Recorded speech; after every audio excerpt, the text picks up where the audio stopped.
विमल पोलो जुबा केसरी, हर पल मनाओ केसरी त्योहार। आज बात करूंगी वोट चोरी की और बात होगी दरअसल चुनावी राज्य बिहार की, जिस पर इस वक्त सबसे ज्यादा नजरें टिकी हैं क्योंकि चुनाव से ठीक पहले भाई बिहार को माना यह जा रहा था कि डन एंड डस्टेड है एनडीए के लिए, क्योंकि लोकसभा चुनाव में 40 में से 30 सीटें निकाल कर ले गया था एनडीए। नीतीश कुमार इंडिया गठबंधन छोड़कर लोकसभा चुनाव से ठीक पहले चले आए थे एनडीए के साथ, प्रधानमंत्री नरेंद्र मोदी के साथ। उसका रिफ्लेक्शन दिखा लोकसभा के चुनाव में, 40 में से 30 सीटें एनडीए निकाल कर ले गया और इसीलिए माना यह जा रहा था कि Bihar is done and dusted. लेकिन चुनाव से ठीक पहले leader of opposition Rahul Gandhi vote चोरी का एक एटम बॉम्ब फोड़ते दिखाई दिए। अपने शब्दों में, ये उनके अपने शब्द हैं, और कहा यह गया कि बंगलुरु सेंट्रल कर्नाटका की जो सीट है लोकसभा, उसकी एक विधानसभा की सीट महादेवपुरा में वोटों की चोरी हुई, 1,250,000 वोटों की। अब राहुल गांधी ये तर्क देते दिखे कि हमने सारे सबूत रख दिए 100 से ज्यादा पत्रकारों के सामने 1 घंटा 11 मिनट की प्रेस कॉन्फ्रेंस में। उसके बाद सवाल उठा बिहार की एसआईआर पर, वोटर शुद्धिकरण की पूरी प्रक्रिया पर, और सवाल यहां तक उठा कि चुनाव आयोग ने सुप्रीम कोर्ट में हाथ खड़े कर दिए। इस देश के सबसे वैलिड, सबसे ट्रस्टेड इंस्टीट्यूशन ने सुप्रीम कोर्ट में कहा कि 65,64,000 लोगों के नाम हम नहीं बता सकते, जिनके नाम इसलिए काटे गए वोटर रोल से, कुछ लोग मृत हैं, कुछ 2 जगह लिस्टेड हैं और कुछ माइग्रेट हो गए परमानेंटली बिहार से। सुप्रीम कोर्ट ने कहा कि किसी भी सूरत आपको ये 65,64,000 नाम तो बताने पड़ेंगे। अब दरअसल एक फैक्ट आज आपके सामने रखती हूं जिसे मैंने कई बार डिबेट में इस्तेमाल किया है, लेकिन अपने इंट्रोडक्शन में मैं पहली बार आपके सामने रखती हूं। हम ये कह रहे हैं, लगातार जिस बात पर सवाल उठ रहा है कि भाई जिस समय एसआईआर शुरू हुआ बिहार में, स्पेशल इंटेंसिव रिवीजन, उस समय वोटर थे 7.89 करोड़, यानी 7,89,000 वोटर थे। घटकर रह गए 65 लाख। अगर इसमें से घटा दीजिए तो चुनाव आयोग ने कहा कि अब जो वोटर रोल हमने पब्लिश किया है वो 7,24,00,000 का है, 7.24 करोड़। अब लेकिन एक डेटा ये है जो पिछले इसी बरस, माफ कीजिए, जनवरी के महीने में चुनाव आयोग ने किया था एसएसआर, स्पेशल समरी रिवीजन। उसके बाद एक आंकड़ा आया था और आंकड़ा यह आया था कि बिहार में वयस्कों की, यानी 18 साल से अबव 18 इयर्स, 18 साल से ज्यादा लोगों की जो संख्या है वो है 8,18,00,000। और यही डेटा दरअसल पॉपुलेशन प्रोजेक्शंस की जो एक्सपर्ट कमेटी भारत सरकार बनाती है हर राज्य में, जिसमें हर आयु वर्ग की पॉपुलेशन का एग्जैक्ट प्रोजेक्शन किया जाता है। इसी प्रोजेक्शन को भारत सरकार का हर मंत्रालय इस्तेमाल करता है। उसके हिसाब से बिहार में वयस्क है 8,18,00,000, यानी जो 28 लाख का फिगर है 7,89,00,000 के बाद ये 28 लाख कहां गए? ये सवाल अभी सबसे बड़ा सवाल है जिसे कोई पूछता अभी दिखाई नहीं दे रहा है, और 22 तारीख को सुप्रीम कोर्ट में सुनवाई होनी।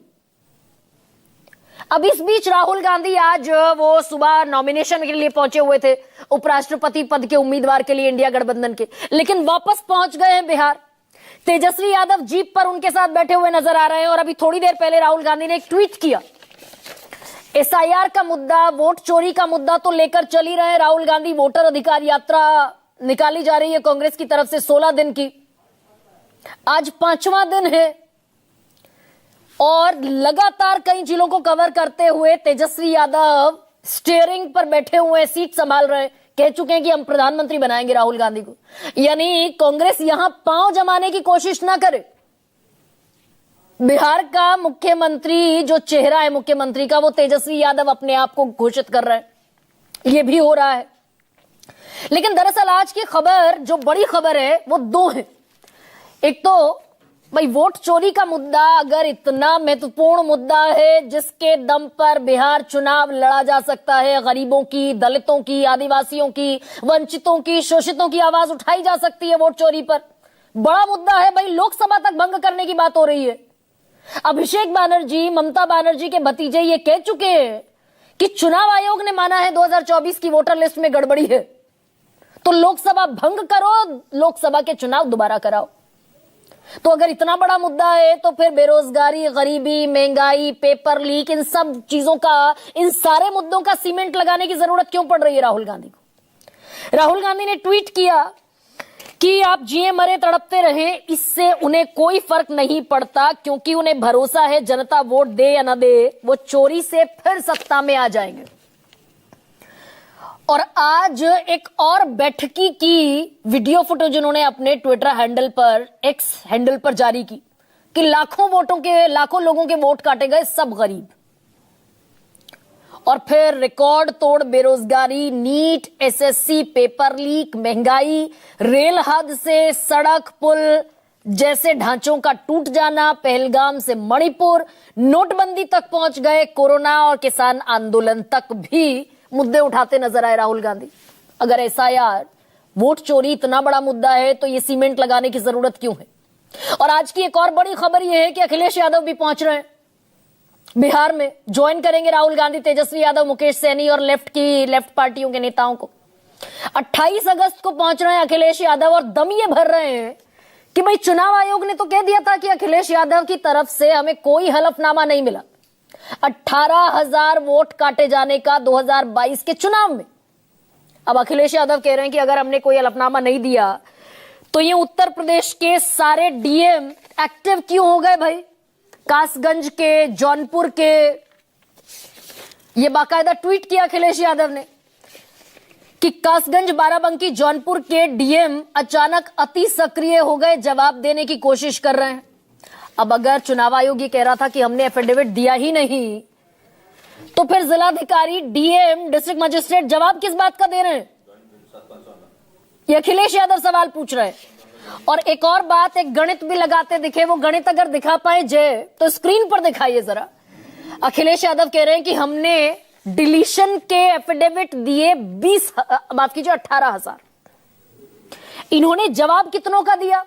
मात्र 14 लोगों के डिलीशन। 18,000 में से 14 अगर घटा दें तो बैठता है 17,986। तो अभी भी 17,986 शिकायतें तो हमारी पेंडिंग है। और यहां फिर पीडीए ले आए अखिलेश यादव की न चलेगी अकमारी न मतमारी, इस बार पीडीए सरकार हमारी। और फिर टीएमसी के अभिषेक बनर्जी का मैंने आपको बयान बताया ही। वो ये कह रहे हैं कि 2024 की लोकसभा, 2024 के जो चुनाव हुए उसके आधार पर लोकसभा जो तैयार हुई 543 सांसदों के साथ, जिसमें हमारे भी जीत कर आए 37, इतिहास का, माफ कीजिए टीएमसी की तरफ से ये बात कह रही हूं मैं, ये इस लोकसभा को भंग कर देना चाहिए। और इस सब के बीच देश के प्रधानमंत्री नरेंद्र मोदी, भाई इतना हेवॉक है वोट चोरी का कि चुनाव आयोग तकरीबन 1.5 घंटे की प्रेस कॉन्फ्रेंस करता नजर आया। और उसमें एक फाउल प्ले ये भी हो गया कि एक वोटर लिस्ट में कई जगह रजिस्टर हो सकता है, दैट कैन हैपन, ये गलती हो सकती है, लेकिन एक जगह वोट डाल दिया हो किसी ने, इसका सबूत विपक्ष के पास क्या है? सबूत लेकर आइए। अब प्रधानमंत्री नरेंद्र मोदी आज तक इस मुद्दे पर खामोश है। 7 अगस्त को ये प्रेस कॉन्फ्रेंस हुई थी। आज ये तो जरूर कहा उन्होंने कि भाई राहुल गांधी कांग्रेस में अपने युवा नेताओं से डरते हैं, खौफ खाते हैं, इनसिक्योर हैं, असहज हैं, इसीलिए आगे नहीं बढ़ने देते, संसद में बोलने नहीं देते। लेकिन वोट चोरी पर प्रधानमंत्री नरेंद्र मोदी खामोश है। कल पहुंच रहे हैं बिहार। 6 महीने में 8वां दौरा है प्रधानमंत्री का। आपको याद होगा 22 अप्रैल को पहलगाम हमले के ठीक एक दिन बाद बिहार के मधुबनी में सभा की थी। विपक्ष कह रहा था भाई चुनावी सभा करने पहुंच गए प्रधानमंत्री नरेंद्र मोदी। तो कल क्या विपक्ष के इन गंभीर सवालों का, गंभीर हमलों का जवाब देते दिखेंगे? पहली बार इस पर भी नजर होगी। मैं सुनाती हूं आपको आज पॉलिटिकल रिजीम में किस किस तरीके के बयान सामने आए। बहुत जल्दी बिहार के लोग बुलाएंगे तो बिहार जाएंगे। इनका तिगड़ी है, त्रिकोण, जिसमें चुनाव आयोग, बीजेपी और जिला प्रशासन, ये जो तिगड़ी है यही काम बिगाड़ रही है। एसआईआर को लेकर आखिरी दिन तक सरकार अडिग रही। सरकार ने कहा हम इस पर बहस नहीं होने देंगे और हमने ये मध्य का रास्ता, बीच का रास्ता भी ढूंढ निकाला कि आप इलेक्टोरल रिफॉर्म पर बात कीजिए, तो उस पर वो भी नहीं माने। भाजपा के लोग, चुनाव आयोग के लोगों का पर्दाफाश हुआ है। भाजपा के लोग, चुनाव आयोग के लोगों का पर्दाफाश हुआ है और आने वाले दिनों में चुनाव आयोग संवैधानिक संस्था है और उच्चतम न्यायालय सुप्रीम कोर्ट में मामला लंबित है। इसीलिए बीच में अगर कोई भी दल अपनी राजनीति करना चाहता है मतदाता पुनरीक्षण के नाम पर, एसआईआर के नाम पर, तो जनता जानती है कि यह भ्रमजाल फैलाने का काम कर रहा है। तो भ्रमजाल में कोई जनता पड़ने वाला नहीं है बिहार का। अब ये वाकई भ्रमजाल साबित होगा या फिर लोकसभा चुनाव में एक नैरेटिव बनता हुआ दिखा था, संविधान बदल देंगे अगर 400 पार हो गया तो। बीजेपी के लोग, वो नैरेटिव बना, 240 पर बीजेपी अटक गई और कई राज्यों में तो इतिहास रचा गया। उत्तर प्रदेश में समाजवादी पार्टी अपनी इतिहास की सबसे ज्यादा बड़ी विक्ट्री के साथ उभरती दिखी। तो क्या ये नैरेटिव बनता हुआ दिखाई देगा या फिर दिलीप जायसवाल कह रहे हैं भ्रमजाल है? आपके सामने रखती हूं आज का सबसे बड़ा सवाल। राहुल तेजस्वी से मिलेंगे अखिलेश, एसआईआर पर अब और बढ़ेगा क्लेश। और दूसरा सबसे बड़ा सवाल, वोट चोरी पर आर पार, अब पक्ष और विपक्ष में सड़क पर रात।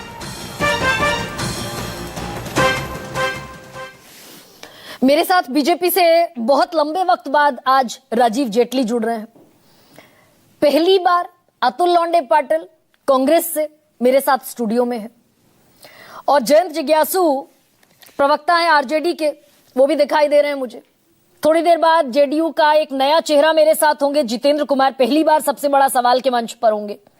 और one of the best journalist across Bihar, even across the nation, ये मैं कह सकती हूं, संतोष सिंह मेरे साथ है। बिहार की नब्ज पहचानते हैं और जिस वक्त इन्यूमरेशन फॉर्म, वो गणना प्रपत्र जो चुनाव आयोग ने हुंकार भरी, हमने तो घर घर जाकर दिया, एक एक व्यक्ति को पर्सनली दिया।